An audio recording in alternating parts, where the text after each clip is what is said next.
मेरे प्यारे मित्रों नमस्कार। आज हम पढ़ रहे हैं physical example of second order system part 1।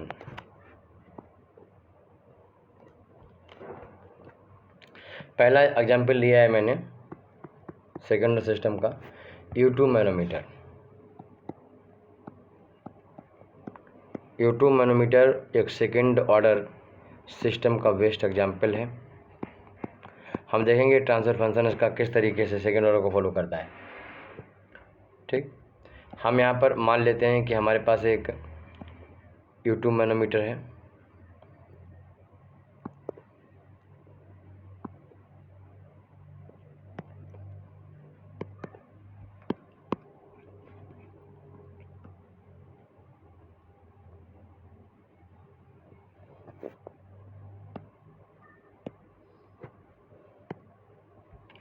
हम सॉरी कि हम येलो कलर की मरकरी ले रहे हैं। मरकरी वैसे ब्लैक कलर की होती है।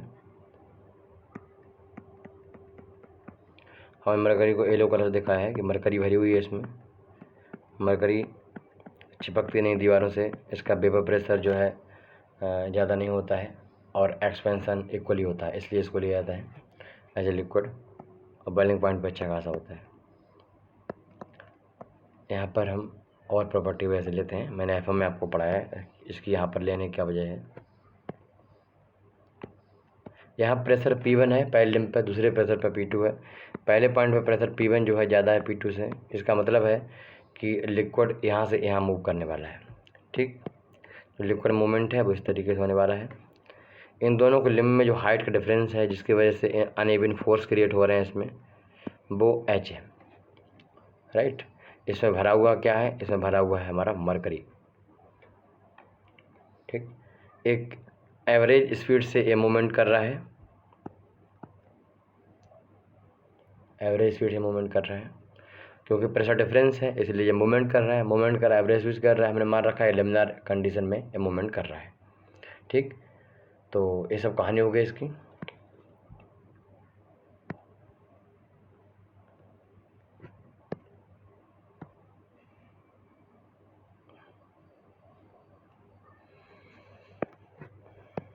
चलिए, इसमें हम लोग कुछ एजम्पशन मान लें। पहले सॉल्व करने से पहले लिखो इसके एजम्पशन। एग्जाम में आपको ऐसे लिखना है।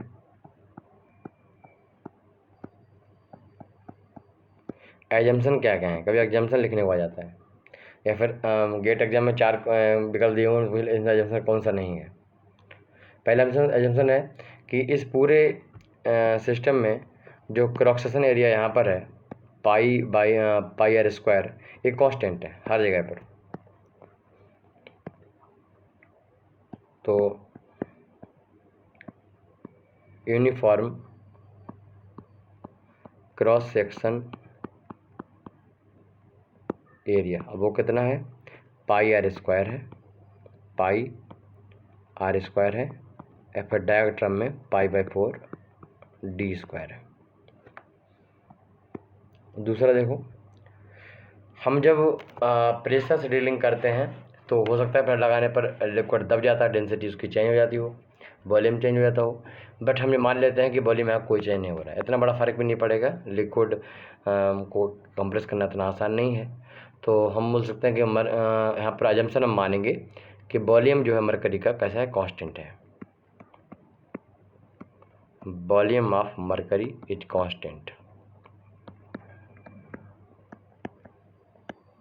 दूसरा अजम्पशन है। तीसरा एजम्पशन हम मानेंगे जो फ्लो हो रहा है इसका डेल्टा P होने की वजह से फ्लो हो रहा है, वेलोसिटी गेन कर रहा है और फ्लो हो रहा है। तो फ्लो जो है वो लेमिनार है। लेमिनार फ्लो का मतलब रेनॉल्ड नंबर जो है इसका 2100 से कम है। ठीक, तो सारे फार्मूला लेमिनार के लगेंगे। चलिए आगे लिखना शुरू करिए कि लिखो कि if a fluid is accelerated in a system, कोई फोर्स लगाएंगे उस पर, हम कोई रिजल्टेंट फोर्स काम करेगा तो डेफिनेट है कि सिस्टम एक्सेलरेट होगा, मतलब कंटिन्यूस की स्पीड बढ़ेगी। System then its dynamic behavior is dynamic जो प्रॉपर्टी समय के साथ चेंज हो रहे हैं represented by second order system. ठीक, यहाँ पर हम फ्लूइड एसिलेट होता है फ्लूइड को एसिलेशन मिलता है टू डेल्टा पी, और उसका बिहेवियर जो है डायनामिक बिहेवियर है वो सेकेंड ऑर्डर सिस्टम द्वारा दिखाया जाता है। ऐसा शो हुआ है, देखा गया है, सिस्टम डिजाइन हुआ है। कैसे मतलब सेकेंड ऑर्डर होता है जो हम आपको बताएंगे आज। लिखो force valence for manometric fluid. Manometric fluid के लिए जो फोर्स है उसमें हमने ऐसे रिप्रेजेंट किया है F equals to F1 minus F2। समझ गए, ये लिखा है मैंने। यहाँ पर जो F2 है वो ड्रैग फोर्स है, वो क्या है, ड्रैग फोर्स है। F2 जो है वो ड्रैग फोर्स है। लिखिए इनके बारे में, लिखिए कि ये F1 क्या है। पहले लिखिए F क्या है। F है कि समेशन, सही फोर्सेस का summation, sum of all forces, मतलब रिजल्टेंट फोर्स, ये रिजल्टेंट फोर्स है। सम ऑफ ऑल फोर्सेस किस पे लगा रहे हैं, जब उस मैग्नेटिक फ्लूइड पे लगा रहे हैं, कॉजिंग फ्लूइड टू मूव। जब वो फोर्स है नेट, घटाना और जोड़ के सब करने वाले वो नेट फोर्स है जिसकी वजह से फ्लूइड मूवमेंट कर रहा है, बी स्पीड से मूव कर रहा है, P1 से P2 पर मूव कर रहा है, फ्लूइड टू मूव। F1 क्या है, F1 है unbalanced pressure force causing motion. और F2 तो बता दिया आपको कि ड्राइविंग फोर्स है, इसको लिखो फ्रिक्शनल फोर्स, वो ड्राइविंग बोलते हैं ड्रैग फोर्स। ठीक, ड्रैग फोर्स हमेशा फ्लूइड के मोशन के अपोज में लगता है, तो फ्रिक्शनल फोर्स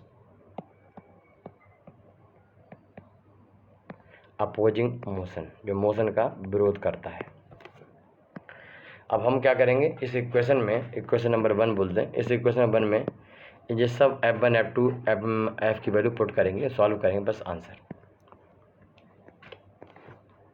सबसे पहले हम बात कर रहे हैं F1 पे। F1 जो है दो प्रकार के फोर्स का डिफरेंस है, एक तो Fp माइनस Fg। Fp क्या है, Fp है प्रेशर डिफरेंस होने की वजह जो फोर्स लगता है।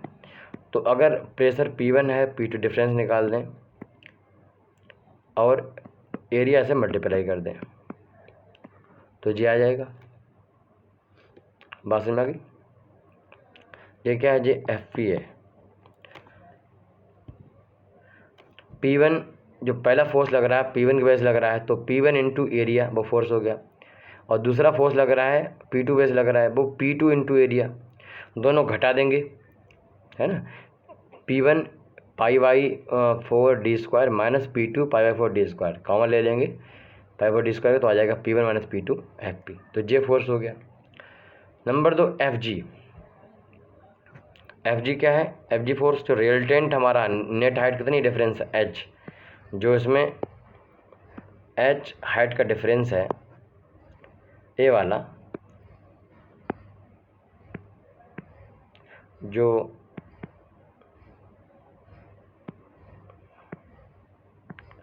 जे वाली हाइट है, इसकी वजह से, इस लिक्विड की वजह से जो एक्स्ट्रा फोर्स लग रहा है ग्रेविटेशन फोर्स, उसके बारे में बात कर रहे हैं।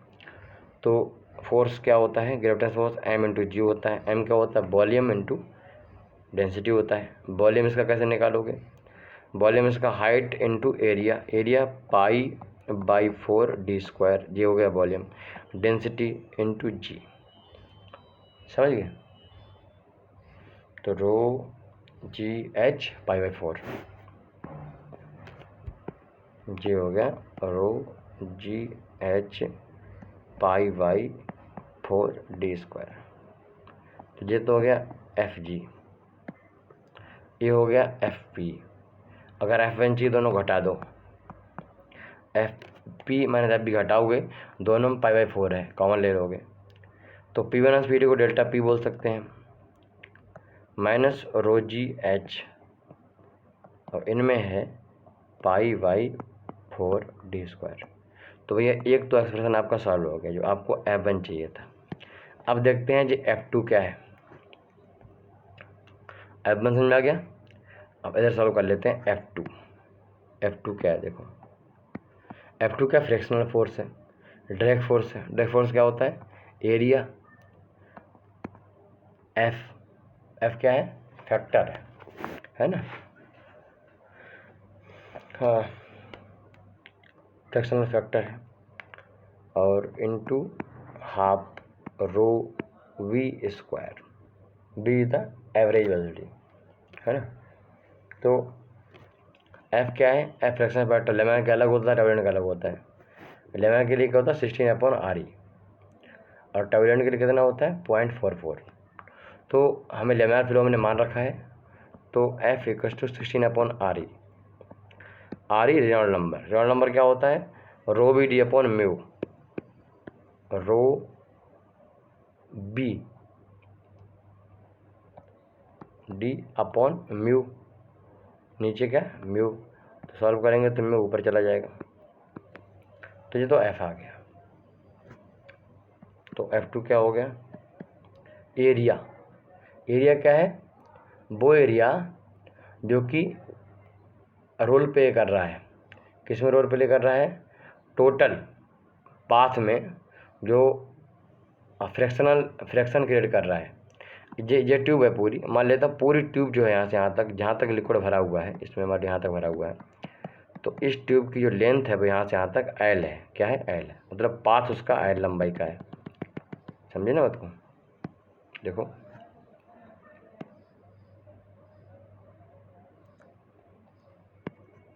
तो यहाँ से यहाँ तक का जो ये लेंथ है वो कितनी है, कैपिटल एल है।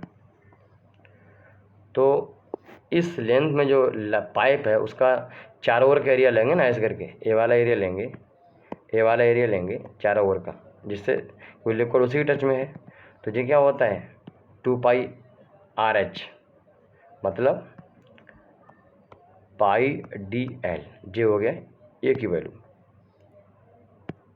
बस समझ गई, जे हो गया किसकी, जे ए की वैल्यू होगी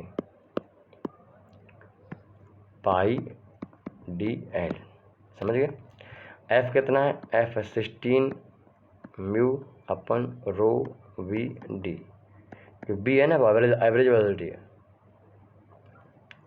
into half into rho B square.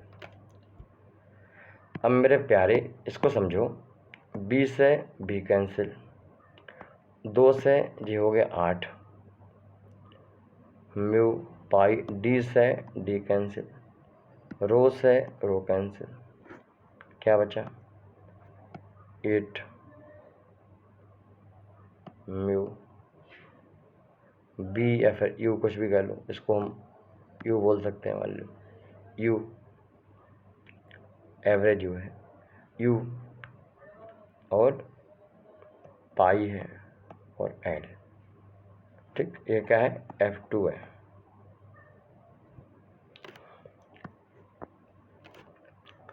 अब इसमें जो U होता है, U ए वाला U जो है, U क्या है, U मैक्सिमम जो है उसका आधा है, ठीक, और U मैक्सिमम जो निकालने का तरीका क्या होता है,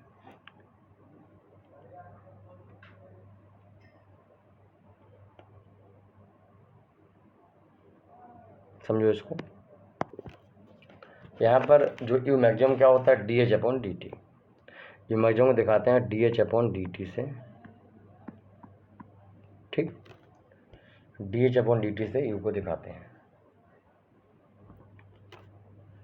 तो इस तरीके से जो F2 हो गया, F2 कितना हो जाएगा, इसमें हम u की जगह पुट कर दें बना हाफ dH/dt, तो जाएगा 4 म्यू पाई L और dH/dt, समझे, 4 म्यू पाई L dH/dt। जी क्या हो गया, F2 की वैल्यू हो गई, F2 वैल्यू मिल गई आपको।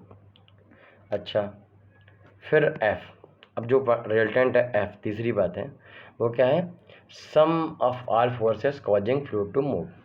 वो डिफरेंशिएशन होता है d/dt का, मास लिखो पहले उस फ्लूइड का, उसकी वेलोसिटी लिखो इनटू मोमेंटम। जी क्या मोमेंटम है ना, तो मोमेंटम करेक्शन फैक्टर, सही मोमेंटम लिखने के लिए मोमेंटम करेक्शन फैक्टर, जो मैंने आपको एफ में पढ़ाया था, है ना, लेमा के टर्न के लिए वैल्यू बताई थी आपको।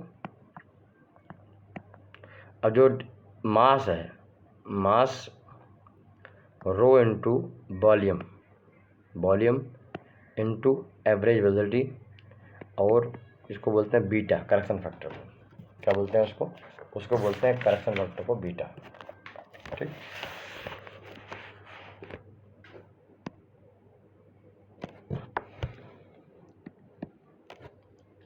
यहाँ पर जो u है,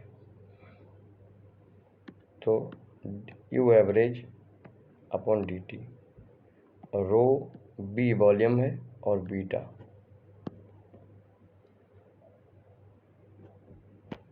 पूरे लिक्विड का वॉल्यूम, रो ये पूरे लिक्विड का वॉल्यूम है, सिर्फ एच वाई हाइट का नहीं है, तो पूरे लिक्विड का है, तो एल लेंथ और एरिया पाई बाई 4d², और बीटा, बीटा लेमिनार के लिए कितना होता है, अगर फ्लूइड हमारा लेमिनार है, ठीक है, तो उसके लिए बीटा की वैल्यू होती है 4/3, किसका, मोमेंटम करेक्शन फैक्टर की वैल्यू लेमिनार के लिए होती है 4/3, ठीक, इनटू अब डी यू या फिर यू एवरेज, उसका डी टी है, तो यू एवरेज क्या होता है, 1/2 DH/dt होता है। तो अगर आपको du/dt निकालना है तो हाफ और d²H/dt² हो जाएगा।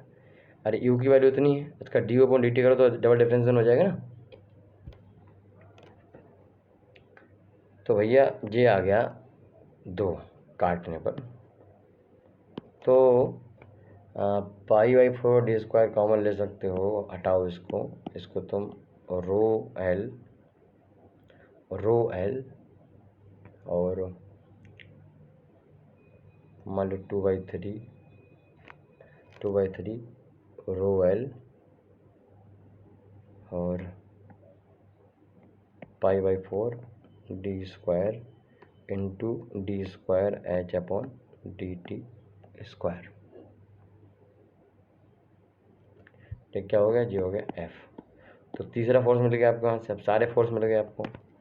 अब देखो एफ आपको यहाँ से मिल गया, इसके पहले आपको F1 हम लोगों ने कितना निकाला था, जो F1 था सबसे पहले, वो F1 हम लोगों ने निकाल लिया था delta P minus rho GH π/4d²। F2 कितना निकाला था, 4 म्यू पाई L dH/dt, सही, तीनों मिल गए। अब आपको लगाना क्या है, F = F1 माइनस F2, बस। अब इसको क्या करना है, सॉल्व करना है, सिंपली इसको सॉल्व करना है। सारी वैल्यू पुट कर दो, F1 की वैल्यू पुट करो 2/3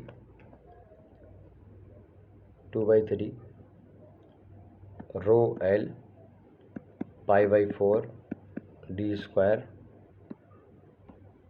जो आपने निकाला उससे सॉल्व करो,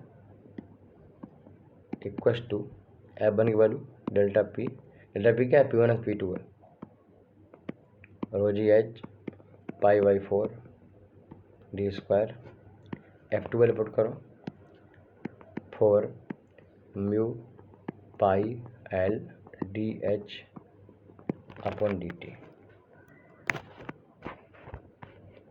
ठीक, इस पूरे एक्सप्रेशन को ध्यान से देखो, इसमें 1 डिग्री तो यहाँ बन रही है, डबल डिग्री यहाँ बन रही है, बात समझे। और मुझे सिर्फ वेरिएबल चाहिए, मुझे क्या चाहिए, मुझे चाहिए सिंपल वेरिएबल, और बिना बिना डिग्री वाला तो यहीं मिल रहा है। इसको मुझे सिंपल फंक्शन इनपुट बनाना है ना। आपने फर्स्ट और सेकंड इक्वेशन ड्राइव करवाई थी, वहाँ पर देखा था आपने। तो हम रो जी π/4 डी स्क्वायर से डिवाइड करने वाले हैं पूरे को, समझे। तो जे ख़त्म हो जाएगा, रो ख़त्म हो जाएगा, एक जी नीचे आ जाएगा, है जे ख़त्म हो जाएगा पूरा, से नीचे रो जी आ जाएगा। यहाँ पर जो ख़त्म होगा देखता हूँ, चलिए सॉल्व करिए पूरे को।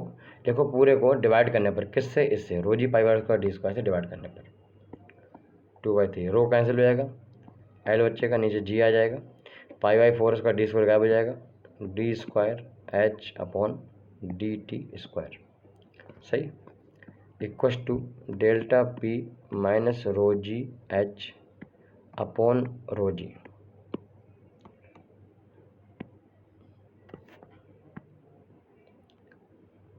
नंबर 2, इसमें मुझे क्या करना पड़ेगा, π/4 तो पाई कैंसिल हो जाएगा, 4 π/4 π/4 है ना। तो देखो ध्यान दो, इसमें π/4 डिवाइड कर रहे हैं तो पाई से पाई कैंसिल हो जाएगा, रो जी नीचे आ जाएगा, ओके, नीचे 1/4 तो 16 हो जाएगा जी, और 16 हो जाएगा, म्यू कितना बचेगा, एल बचेगा, जी रो जी हो जाएगा, और डी स्क्वायर हो जाएगा, ठीक, और D H upon D T इतना हो जाएगा, π/4 डी स्क्वायर इंटू रो जी से डिवाइड करने पर इतना हो जाएगा।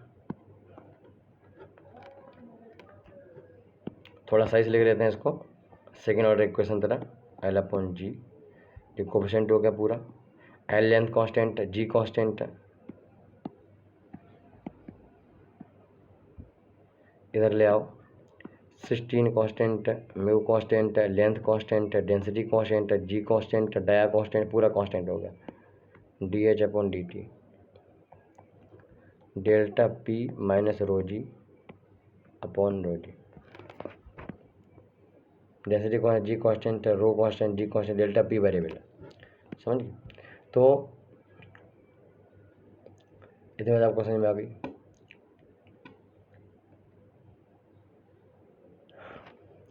इसमें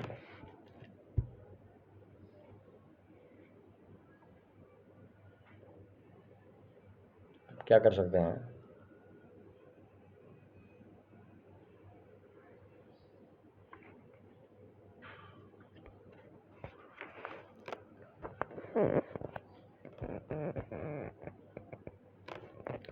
थोड़ा इसमें एक काम और कर लो कि इस साइड में डेल्टा पी अपॉन रो जी, जी हो गया, तो यार रो जी एच चल रहा था ना, जो रो जी एच होगा तो यहाँ पर क्या हो जाएगा, एच हो जाएगा, समझिए बात को, एच हो जाएगा। तो 2/3 L upon G D square H upon D T square, यहाँ पर एक एच भी तो आया था, तो 16 upon mu L upon rho G D square D H upon D T plus H. इसको क्या करेंगे, सॉल्व कर लेंगे, पहले इसको सॉल्व कर लेंगे। इसको ऐसे देख लो, मान लो यहाँ पर इसको ऐसे कर लेंगे, डेल्टा पी अपॉन रो जी माइनस एच, तो ये खाली क्या बचेगा, डेल्टा पी अपॉन रो जी बचेगा।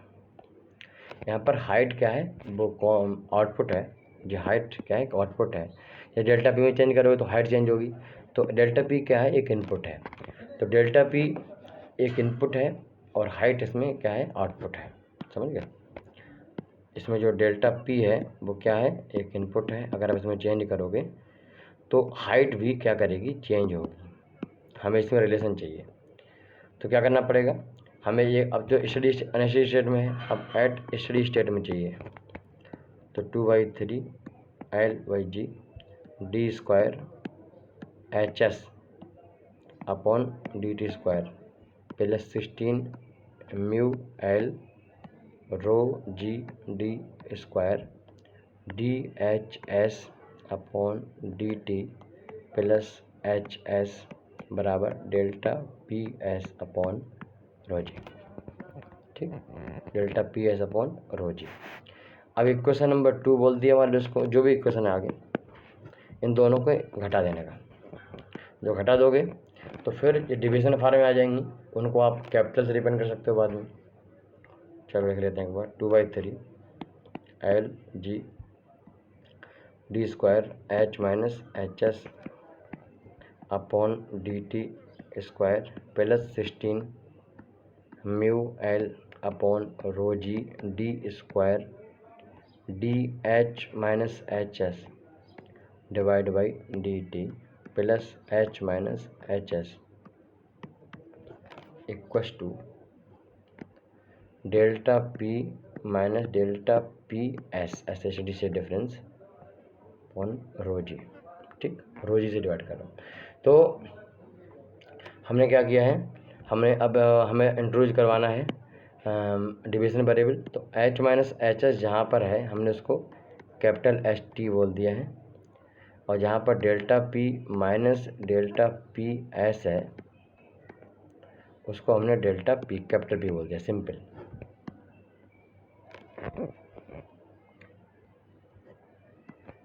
बस लिख लो एक बार last time, 2/3 L upon G D square H upon DT square plus 16 mu L upon rho G D square DH upon DT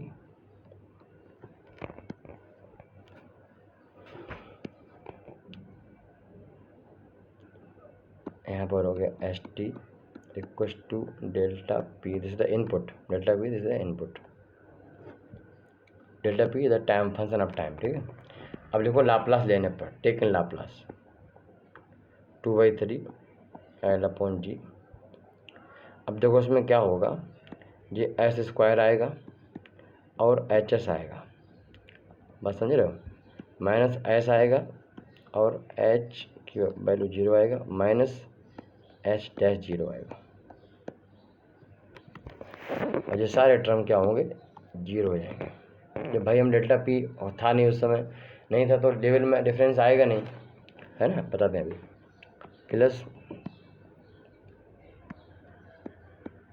16 mu L rho G D square S, यहाँ देखो HS into HS minus H0 plus HS बराबर delta P function of S rho G. ये delta P function of S का एक input है, इसको simply हमने XS बोल दिया है। यही देखो, जब मान लो इस तरीके से ई लूप था, अगर प्रेशर P1 और P2 दोनों बराबर होते तो दोनों का क्या यहाँ पर होता, कोई हाइट में डिफरेंस होता नहीं होता। अब अगर P1 को बढ़ा दिया है तभी तो हाइट में डिफरेंस आया, यहाँ पर चढ़ गया है माल क्यों चढ़ गया, क्योंकि यहाँ P2 कम है। तो अगर हमारा इनपुट नहीं दिया हमने किसी समय, तो स्टार्टिंग में टी 0 पर, जब इनपुट नहीं दिया तो हमारा कोई PMA नहीं मिला, P की वैल्यू, वो हाइट की वैल्यू मुझे नहीं मिली, इसलिए H0 और H-0 की वैल्यू क्या होगी, 0 होगी, समझ गए। स्टार्टिंग में जब हम डेल्टा P क्रिएट नहीं करेंगे तो उस समय सारा खेल क्या है, H मुझे मिलेगा नहीं। तो 2/3 L upon G S square HS plus 16 mu L rho G D square HS plus HS बराबर XS। अब क्या करना है, सिंपली समझना है, HS कॉमन लेना है, फिर HS कॉमन ले लिया आपने और एक्स इधर ले आओ, सॉल्व करोगे तो 1/2/3 LG S square 16 mu L rho G D square S+1। ठीक, तुलना कर लो। ये तुलना करने का मतलब यह है कि ए टाउ स्क्वायर एस स्क्वायर होता है सेकेंड ऑर्डर के लिए, जेटा टाउ एस होता है। क्योंकि एस स्क्वायर आगे सेकेंड ऑर्डर को फॉलो करती है, इसलिए हम तुलना कर सकते हैं। 1 हाइट जो है कितना चेंज हो रहा है, हाइट में डिफरेंस आ रहा है, वो आउटपुट है, और जो इनपुट है वो इतना है। तुलना करोगे आप, ये आंसर आ गया आपके यहाँ पे। ठीक, यही लाना था मुझे। तो tau square equals to 2/3 LG है, टाउ निकालना वैल्यू वहाँ से, तो 2/3 LG, राइट। ऐसे ही 2 जेटा टाउ इक्वस टू है 16 mu L upon rho G D square.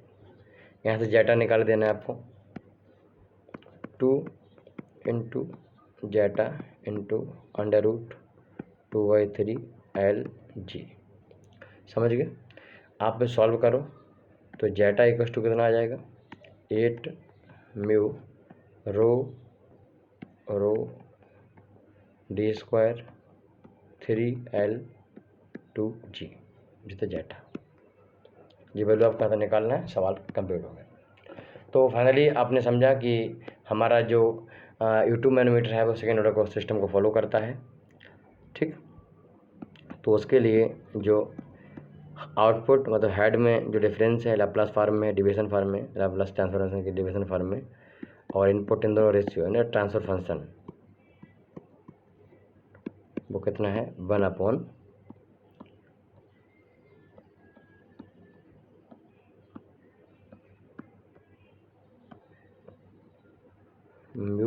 L